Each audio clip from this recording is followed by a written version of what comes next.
আসসালামু আলাইকুম এভরিওয়ান। আয়রাস কিচেনে আরও একবার স্বাগত জানাই। আজকে আমি বানিয়ে দেখাবো পাঙ্গাস মাছ ভুনা বা রান্না। এ মাছ খেতে অনেকেই পছন্দ করে না, কিন্তু ঠিকঠাকভাবে রান্না করতে পারলে এ মাছ হবে সেরার সেরা এবং খেতে হবে অনেক টেস্টি।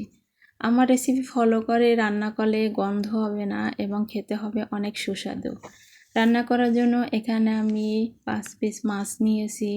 মাছগুলো আমি লেবু, হলুদ, লবণ দিয়ে কিছুক্ষণ ভিজিয়ে রেখে পানিতে তারপর ধুয়ে নিয়েছি। আর মাছের চারপাশে দেখেন ক্লিন হয়ে গেছে। স্টিলের মাজন দিয়ে আমি এটাকে ডলে পরিষ্কার করে নিয়েছি।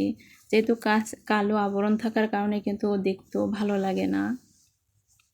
আমি এখন মাছগুলো ভেজে নেব। দিয়ে দিয়েছি লবণ, একটু হলুদের গুঁড়া, একটু মরিচের গুঁড়া, আর দিয়ে দিলাম একটু করে জিরার গুঁড়া। অবশ্যই চেষ্টা করবেন জিরার গুঁড়া দিতে। এতে করে মাছ যখন ভাজবেন এবং ভাজার পর রান্না করলে এ মাছ যে কীরকম খেতে হবে সেটা আপনাকে আমি বলে বোঝাতে পারবো না এবং কেউ বুঝতেই পারবে না এটা পাঙ্গাস মাছ রান্না। আমি ভাজার জন্য এখানে দিয়ে দিলাম অল্প করে তেল।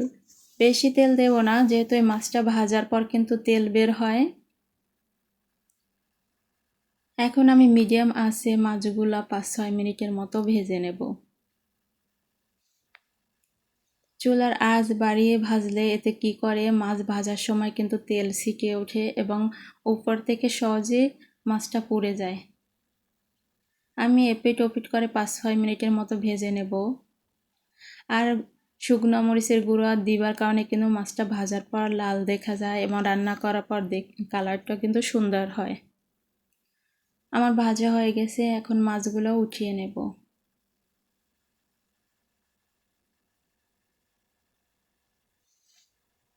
এখন আমি দিয়ে দেব আধা কাপ পেঁয়াজ কুচি, দিয়ে দেব একটু করে লবণ। লবণ দিবার কারণে পেঁয়াজ কিন্তু সহজেই নরম হয়ে যায়। আর দিয়ে দেব ছোট টমেটোর অর্ধেক টমেটো কুচি। এগুলো আমি 1 মিনিটের মতো নেড়েচেড়ে ভেজে নেব।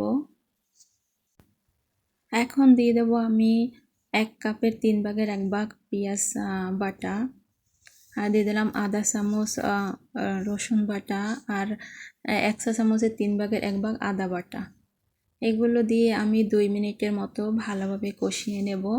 এতে করে কিন্তু মশলার কাঁচা গন্ধটা চলে যাবে এবং মশলাটা ভালোভাবে কষানো হবে।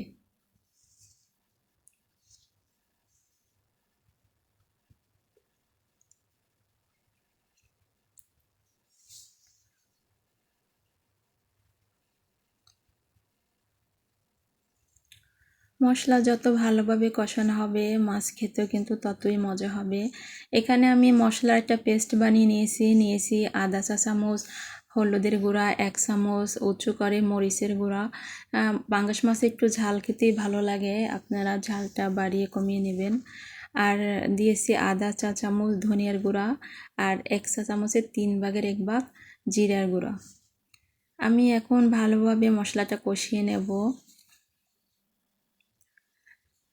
আর এভাবে মশলাটা বানিয়ে যদি পেস্ট করে রান্না করা হয় তাহলে কিন্তু রান্না থেকে একটা বাটা মশলা ঘ্রাণ আসে এবং সময়ও কম লাগে। এখন আমি মাছগুলো দিয়ে একটু রান্না করে নেব 1 মিনিটের মতো। 1 মিনিট পর মাছগুলো আবার উল্টে দেব। প্রথম অবস্থায় এই কাজটা করতে হবে, পানি দেওয়ার পর উল্টানো যাবে না, এতে করে কিন্তু মাছগুলো ভেঙে যাবে।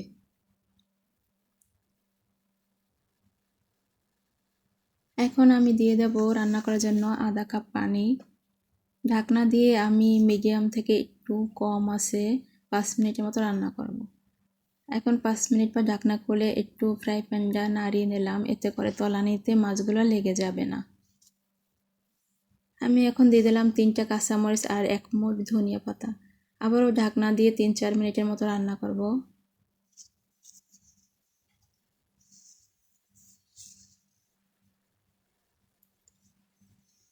এই তো আমার রান্না হয়ে গেছে।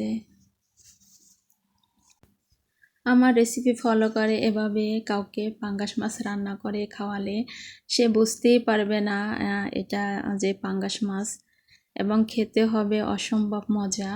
আমি সবসময় এরকমই রান্না করে থাকি।